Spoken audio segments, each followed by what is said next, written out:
Common forms of narcissistic triangulation. Welcome back. I'm Adeline Atlas, 11 times published author, and this is the Family Roles series inside SoS Vault. In the last video, we broke down the internal mechanics of triangulation, how it works, how it hides, and how it's used to maintain control inside narcissistic family systems. Now we're going to examine some of the most common structural forms triangulation takes, because while the emotional tone may vary, the setup is often predictable, and once you can recognize the blueprint, you stop taking the bait. The first and perhaps most recognizable form of triangulation is the parent golden child scapegoat structure. This is one of the foundational dynamics in narcissistic families. In this setup, the parent assigns rigid emotional roles. One child is elevated the golden child and positioned as the extension of the parent's ego. The other is cast as the problem, the scapegoat, and blamed for the family's tension, disunity, or shame. But the real manipulation happens when the golden child is weaponized. The parent uses them to invalidate, outshine, or gaslight the scapegoat. It's not just favoritism, it's strategy. It ensures the scapegoat remains emotionally discredited and the golden child remains loyal through reward. Another structure is parent-child to child B. This is where direct conflict is avoided entirely. Instead of confronting one child, the parent uses the other to relay messages, spread doubt, or initiate comparison. Child A may be told, "You're not like your sister, she's always causing drama," or "Your brother's going through something, but don't bring it up, he's sensitive." These statements are crafted to prevent direct communication, stir distrust, and position the parent as the only safe source of truth. It teaches children to relate to each other through suspicion, not through connection.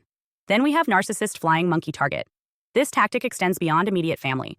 The narcissist recruits third parties, other relatives, friends, even therapists or coworkers to carry out emotional punishment or deliver narrative control. The flying monkey may not even realize they're being used. They might believe they're helping or setting the record straight. In reality, they're being emotionally weaponized to isolate or recondition the target. This form of triangulation is particularly damaging because it creates a false sense of community against the target. It mimics social proof, when in reality, it's just psychological manipulation outsourced. Lastly, there's co-parenting triangulation. This often happens in families where one parent is narcissistic and uses the child to emotionally undermine the other. The child may be told, "Your dad doesn't care about you," or "Your mom only loves herself." In divorce situations, this triangulation can become legal, emotional, and spiritual abuse. The child becomes the battleground. Their perception is split, their loyalty is tested, and their emotional safety is sacrificed to maintain the narcissistic parent's narrative. The healthy parent often ends up defending themselves not just to the court, but to their own child, whose reality has already been compromised. These setups are rarely about truth. They are about power. And the deeper danger is this. Each of these structures forces individuals into assigned roles. The golden child learns to perform. The scapegoat learns to defend. The flying monkey learns to enforce. The targeted parent learns to prove their worth. All of these dynamics distract from the actual source of dysfunction, the narcissist in the center. What they all share in common is this. They prevent direct connection. They keep people misinformed, mistrusting, and emotionally fragmented. And as long as these roles remain in place, the manipulator remains in control. Recognizing these structures is the first step in stepping out of them. Because once you name the pattern, you stop playing your part in the script. Hi, I'm Adeline Atlas, 11 times published author, and what you just watched is part of my signature program, the Chosen One series inside SoS. This series is not just a course, it's a blueprint for those who know they were different from the start. The black sheep, the scapegoat, the truth teller, the cycle breaker.